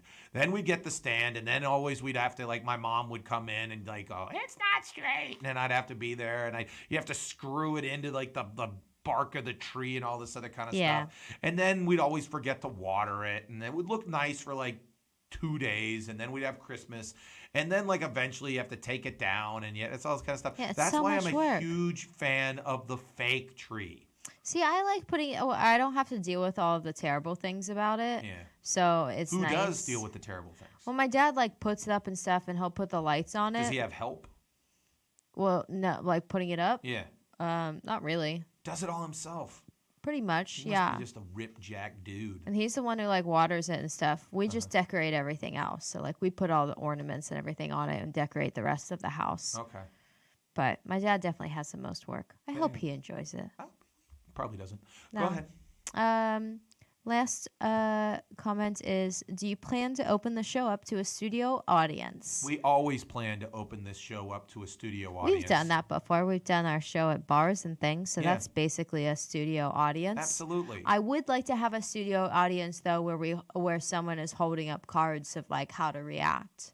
So when I walk into the room, I would have to enter the room. Okay. Everyone whistles and screams. You would want to have the Kelly Bundy treatment where everyone just screams at you. Would you wear like the Kelly Bundy kind of No. tight skirt? No. Do you own anything that looks like that? Yeah, probably. Yeah. But You got to wouldn't have wear those outfits just in case. for just in case of what? I don't know. Like Some- when would some it kind of require to wear like a horror skin, convention comes into town. a horror I don't know. convention? Yeah. I would honestly, I don't know how well. I mean, they'd probably be a little bit too uppity about their own sex work. Like they wouldn't be like fun. They would be like, "Hey, we're whores. We're here to have sex." No, they would just be like, we're here for the rights of sex workers and You all don't this know. other kind of stuff. And Don't it'd take judge the- them. They it would might take be the great fun- people. It would take the. I don't judge They anyone. might have cocaine offs at their conventions. I would say that would be a great place to hold the 2019 Mike Sasson Show Cocaine Off. Yeah. I would watch. It'd be better than watching poker. You ever watch poker on television? I hate that crap. I actually like watching poker. No, I'd want to watch the Mike Sasson Cocaine Off. You should try hostessing at a restaurant because that's what made me really love watching golf and poker. That's what was always on at the bar. And like because my job was so boring, those things were very exciting to me. You just sat there and be like, "Oh, would you like a table of 5? Follow me," and then like someone else would go from there. Yeah. And then I would watch poker. Okay, but would you rather have been watching a Cocaine Off? Yeah, probably. Yeah, I'm gonna have to come up with whole rules for Cocaine Offs. Like, sit there. Would it be like you tap out? Would it be like your heart I think rate? a certain person has to draw all the lines too. Like, I mean, Yeah, you got to get even lines. Yeah. You can't have like one guy doing like a giant whatever. You'd have to. There's whole rules. There got to be like a committee, all this other kind of I stuff. feel like that would make it a little less fun, though. No, I mean, it becomes something to where people would come. It'd probably be like good-looking women, like how it is in like MMA matches where they would come in with the mirror of Coke and be like, That sounds nice. and then there would be like the one guy would snort it, the other guy would snort it, and be like, all right, I'm still good. And then another good-looking woman would come in with another line, and it would just keep coming in until someone then biases and dies. Right. I Or think that would disappears. Yeah. Or just, again, disappears because he doesn't know which hotel room he's at. Thank you very much, Alex. Thank you. Thank you. That was a weird reaction to that. Anyways, it is the Mike Sasson Show. Thank you, everyone out there who enjoy the show and enjoy local music on the River's Edge at www.riversedgepgh.com. We're going to be back next week doing all sorts of wonderful, wacky things, like coming up for rules for cocaine offs. My name is Mike Sasson. That's Alex Clemens. We'll see you next week. Bye. Nobody goes to cotton candy to